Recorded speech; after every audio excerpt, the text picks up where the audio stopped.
નમસ્કાર વિદ્યાર્થી મિત્રો, સ્વાગત છે તમારી યુટ્યુબ ચેનલની અંદર. ધોરણ 6 ની અંદર વિજ્ઞાન વિષયમાં આપણે અલગ અલગ પાઠના પ્રશ્ન જવાબ જોઈએ છીએ. જેમાં આજે સ્વાધ્યાયપોથીમાં પાઠ 11 માં આવે છે પ્રકાશ, પડછાયો અને પરાવર્તન, લાઇટ, શેડો એન્ડ રિફ્લેક્શન્સ. આ પાઠને લગતા સ્વાધ્યાયપોથીના નાના મોટા દરેક પ્રશ્ન જવાબની આપણે ચર્ચા કરશું. વિડીયો અંત સુધી જોજો. વિડીયો ગમે તો લાઈક કરજો અને તમારા મિત્રો પણ વિડીયો શેર કરજો. સાથે ચેનલને સબસ્ક્રાઇબ ન કરી તો ચેનલને સબસ્ક્રાઇબ કરી લેજો. નવા વિડીયો ચેનલ પર ઘણા બધા મુકાતા હોય છે. આમાંથી મોસ્ટ ટાઈમ પ્રશ્ન પરીક્ષામાં પણ પૂછાય છે, એટલે તમને ઉપયોગી થશે. ઘણા બધા વિડીયોઝ મુકાઈ ગયા છે, ન જોઈએ તો જોઈ લેજો. ઉપર વિડીયો સેક્શનની બાજુમાં પ્લેલિસ્ટ છે. પ્લેલિસ્ટમાં નીચે ધોરણ 6 નો અલગથી પ્લેલિસ્ટ છે, જેમાં સ્વાધ્યાયપોથીના પણ પ્રશ્ન જવાબ છે, જુદા જુદા પાઠના, અને અલગ અલગ વિષય માટે પણ તમને ઉપયોગી થાય. બરાબર, એટલે પરીક્ષાની તૈયારીમાંથી તમે કરી શકો. હવે જુદા પ્રશ્ન છે, એમાં પહેલો પ્રશ્ન આવે છે, નીચેના દરેક પ્રશ્નના ઉત્તર માટે આપેલા વિકલ્પમાંથી સાચો વિકલ્પ છે. એમાં ક્રમ અક્ષર ABCD પ્રમાણે જે સાચો આવતો હોય ને એ સામે આપેલા ખાનામાં લખવાનો છે. તો પહેલો વિકલ્પ છે, નીચેનામાંથી પારદર્શક પદાર્થ કયો છે? તો પારદર્શક પદાર્થ પાણી છે, એટલે જવાબમાં શું આવશે? એ આવશે. બીજું છે, નીચેનામાંથી અપારદર્શક પદાર્થ કયો છે? અપારદર્શક પદાર્થ આરસ પાણ છે, તો જવાબમાં C આવશે. ત્રીજું છે, નીચેનામાંથી પારભાષક પદાર્થ કયો છે? તો પારભાષક પદાર્થ દૂધિયો કાચ છે. પારભાષક એટલે કોને કહેવાય? આર પાર ઝાંખું દેખાતું હોય એને એમાં આવશે દૂધિયો કાચ. ચોથું છે, નીચેનામાંથી કયા પદાર્થનો પડછાયો પડે નહીં? તો કાચનો પડછાયો ન પડે. બરાબર, બાકી અરીસો, લાકડી, વાદળ ન પડે, તો જવાબમાં D આવશે. પાંચમું છે, નીચેનામાંથી કયો પદાર્થ પોતે પ્રકાશ આપે છે? તો C છે, સૂર્ય પોતે પ્રકાશ આપે છે, એટલે જવાબમાં C આવશે. છઠ્ઠું છે, પિનહોલ કેમેરા કયા સિદ્ધાંત પર કાર્ય કરે છે? તો પિનહોલ કેમેરા પ્રકાશ સીધી રેખામાં ગતિ કરે છે એ સિદ્ધાંત પર કાર્ય કરે છે, જવાબમાં C આવશે. સાતમું છે, પિનહોલ કેમેરા વડે કેવા પ્રકારનું પ્રતિબિંબ મળે છે? તો ઉલટું પ્રતિબિંબ મળે છે, તો જવાબમાં D આવશે. આઠમું છે, સમતલ અરીસામાં વસ્તુનું પ્રતિબિંબ કેવું મળે છે? તો ચત્તુ અને વસ્તુ જેવડું મળે છે, તો જવાબમાં D આવશે. બીજો પ્રશ્ન છે, નીચેના પ્રશ્નના માત્ર ઉત્તર લખો. પહેલું જોઈએ, જે પદાર્થ પ્રકાશને જરાય પસાર થવા દેતો નથી તે પદાર્થને શું કહેવાય? તો એ પદાર્થને કહેવાય અપારદર્શક પદાર્થ. બીજું, જે પદાર્થમાંથી પ્રકાશ સરળતાથી પસાર થઈ શકે છે તે પદાર્થને શું કહેવાય? તો એને કહેવાય પારદર્શક પદાર્થ. ત્રીજું છે, વસ્તુનો પડછાયો પડે તે માટે તે વસ્તુ કેવી હોવી જોઈએ? તો એ વસ્તુ અપારદર્શક હોવી જોઈએ. ચોથું, પ્રકાશના માર્ગમાં કોઈ અપારદર્શક વસ્તુ મૂકવામાં આવે તો શું થાય? એનો પડછાયો રચાય છે. પાંચમું છે, પ્રકાશના પ્રસરણનો માર્ગ કેવો હોય છે? તો પ્રકાશના પ્રસરણનો માર્ગ સુરેખ હોય છે.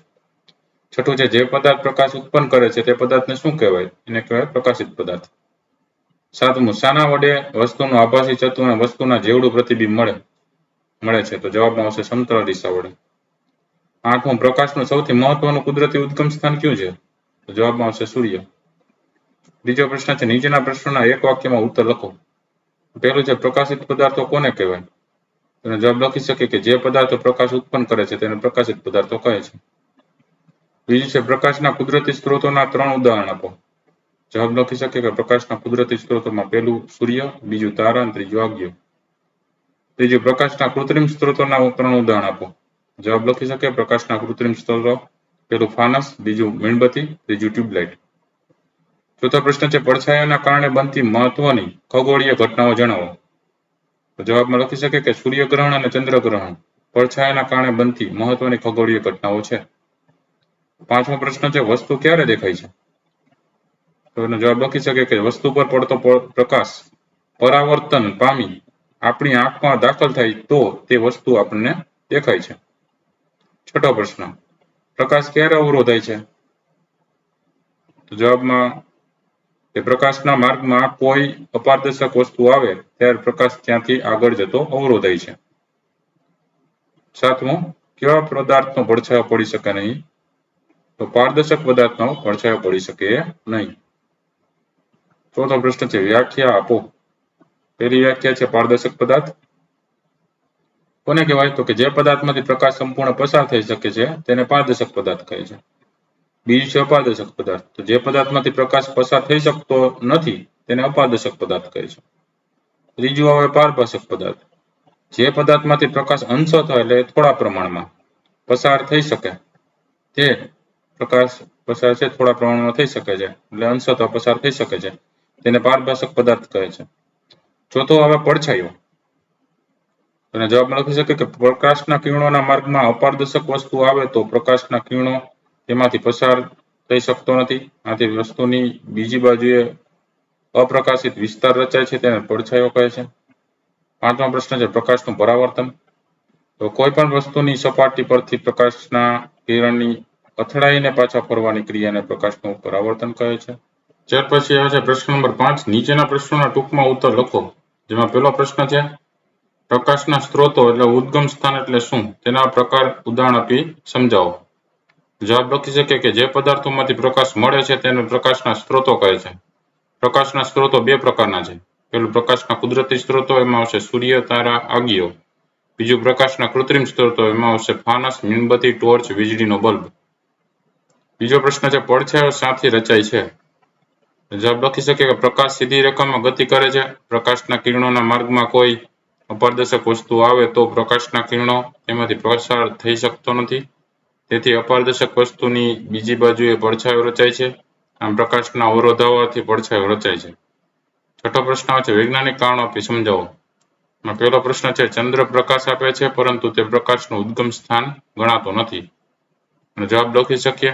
પહેલું, જે પદાર્થ પોતે પ્રકાશનું ઉત્સર્જન કરતો હોય તે પદાર્થને પ્રકાશનું ઉદ્ગમ સ્થાન કહેવાય. બીજું, ચંદ્ર પોતે પ્રકાશનું ઉત્સર્જન કરતો નથી પરંતુ તેના પર પડતા સૂર્યપ્રકાશના કિરણોને પાછા ફેંકે છે, જેને કારણે તે પ્રકાશિત દેખાય છે. તેથી ચંદ્ર પ્રકાશનું ઉદ્ગમ સ્થાન ગણાતો નથી.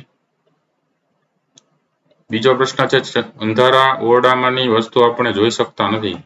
જવાબ લખી શકીએ. જેમાં પહેલું, વસ્તુ પર પડતો પ્રકાશ પાછો ફેંકાય આપણી આંખમાં પ્રવેશે તો તે વસ્તુ જોઈ શકાય. બીજું, અંધારા ઓરડામાં પ્રકાશ હોતો નથી. ત્રીજું, તેથી વસ્તુ પર પ્રકાશ પડતો નથી અને વસ્તુ જોઈ શકાતી નથી. સાતમો પ્રશ્ન છે તફાવતના બે મુદ્દા આપો. જેમાં પહેલો તફાવત છે પારદર્શક પદાર્થ અને અપારદર્શક પદાર્થ. જવાબ લખી શકીએ. પહેલું, પારદર્શક પદાર્થમાં તેમાંથી પ્રકાશ પસાર થાય છે, જ્યારે અપારદર્શકમાં તો તેમાંથી પ્રકાશ પસાર થતો નથી. બીજું, પારદર્શકમાં તો તેનો પડછાયો પડતો નથી, જ્યારે અપારદર્શકમાં તો તેનો પડછાયો પડે છે. બીજો જોડકું જોઈએ પડછાયો અને પ્રતિબિંબ. પડછાયામાં પહેલું, પ્રકાશના માર્ગમાં અપારદર્શક પદાર્થ આવતા પદાર્થનો પડછાયો પડે છે, જ્યારે પ્રતિબિંબ અરીસામાં થતા પ્રકાશના પરાવર્તનના કારણે વસ્તુનું પ્રતિબિંબ રચાય છે. બીજું, પડછાયામાં જોઈએ તો રંગીન વસ્તુ હોય તો પણ પડછાયો કાળો જ મળે છે. પ્રતિબિંબમાં વસ્તુ જે રંગની હોય તે જ રંગનું પ્રતિબિંબ મળે છે. આઠમો પ્રશ્ન વર્ગીકરણ કરો. જેમાં પહેલું વર્ગીકરણ છે નીચેનાનું પ્રકાશના કુદરતી સ્ત્રોતો અને પ્રકાશના કૃત્રિમ સ્ત્રોતોમાં વર્ગીકરણ કરો. તો પ્રકાશના કુદરતી સ્ત્રોતો ક્યાં ક્યાં આવશે? સૂર્ય, તારા, આગિયો. પ્રકાશના કૃત્રિમ સ્ત્રોતોમાં મીણબત્તી, ઇલેક્ટ્રિક બલ્બ, ફાનસ, ટોર્ચ અને ટ્યુબલાઇટ. બીજું છે વર્ગીકરણમાં નીચેના પદાર્થોનું પારદર્શક પદાર્થો, અપારદર્શક પદાર્થો અને પારભાષક પદાર્થોમાં વર્ગીકરણ કરો. તો પારદર્શક પદાર્થોમાં ક્યાં આવશે? હવા, શુદ્ધ પાણી, ચશ્માનો કાચ. અપારદર્શક પદાર્થોમાં ક્યાં આવશે? અરીસો, પેન્સિલ, દૂધ ને ઈંટ. પારભાષક પદાર્થોમાં ક્યાં આવશે? તેલીયો કાગળ, ડોળું પાણી, દૂધિયો કાચ, વાદળ ને એરંડિયું. નવમો પ્રશ્ન છે નીચેના વિધાનોમાંથી ખરા વિધાન સામે સાચા અને ખોટા વિધાન સામે ખોટા નિશાની કરો.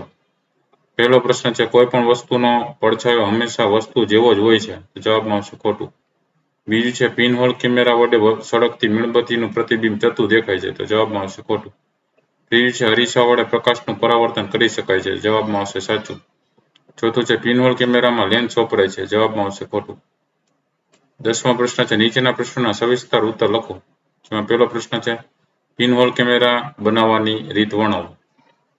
એમાં જવાબમાં લખી શકીએ એક કરીને કે બે ખોખા લો, જેમાં બીજું ખોખું સહેજ નાનું હોય. બીજું, બંને ખોખાની સાંકડા ભાગવાળી એક બાજુને કાપી નાખો.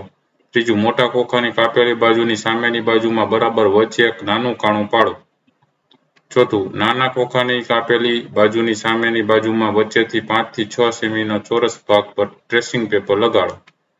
પાંચમું, ટ્રેસિંગ પેપર કાપેલા ભાગ પર બરાબર લગાવી દો.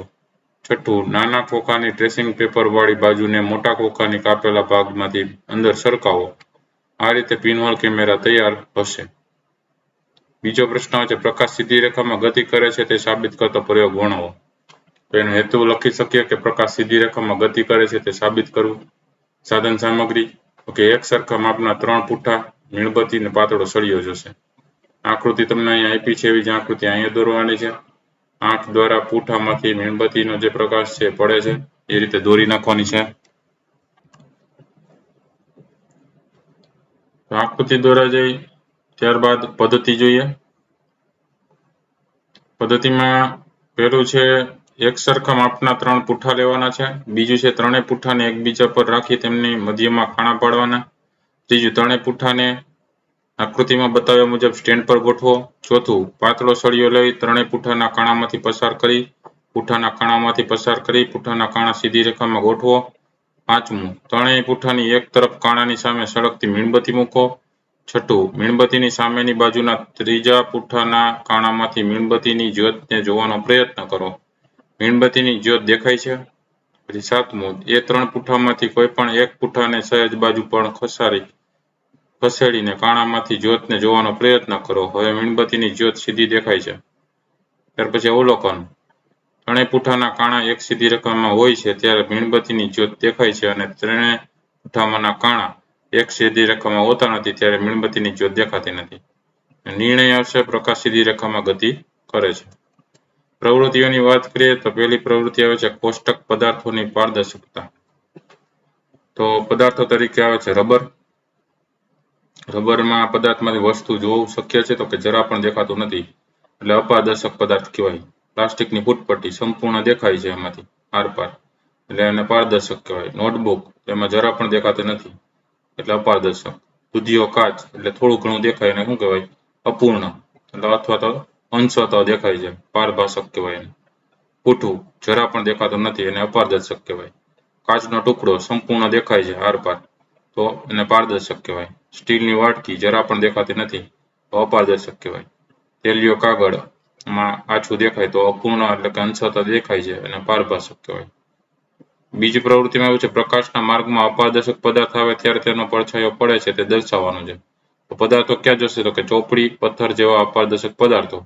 પદ્ધતિમાં જોઈએ તો પહેલું એક પછી એક અપારદર્શક પદાર્થને જમીનથી ઊંચે સૂર્યપ્રકાશમાં વારાફરતી પકડી રાખો. બીજું જમીન પર શું દેખાય છે તેનું અવલોકન કરો. અવલોકનમાં લખી શકે કે જમીન પર ઘેરો કાળો ભાગ દેખાય છે. નિર્ણયમાં લખી શકે કે પ્રકાશના માર્ગમાં અપારદર્શક પદાર્થ આવે ત્યારે તેનો પડછાયો પડે છે. તો આ અલગ અલગ પ્રશ્નોના જવાબો. વિડીયો ગમ્યો હોય તો લાઈક કરજો અને તમારા મિત્રોને વિડીયો શેર કરજો. સાથે ચેનલને સબસ્ક્રાઇબ ન કરી તો ચેનલને સબસ્ક્રાઇબ કરી લેજો. આવા નવા વિડીયો ચેનલ પર મુકાતા રહેતા હોય છે. ફરી પાછા નવા વિડીયો સાથે મળીએ ત્યાં સુધી ન જોયેલા વિડીયો છેલ્લો તમારી કાળજી રાખજો. Thank you very much and take care.